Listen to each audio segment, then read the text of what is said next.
So my name is Jared, and this is the pile driver. This is what I've been working on throughout the semester.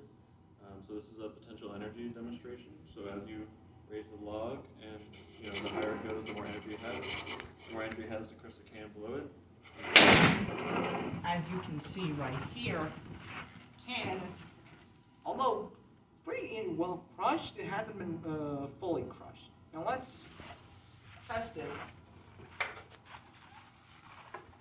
with the log raised all the way up. Releasing on 3, 2, 1. And as you can see, there we go. Way more crushed. That's pretty much about it.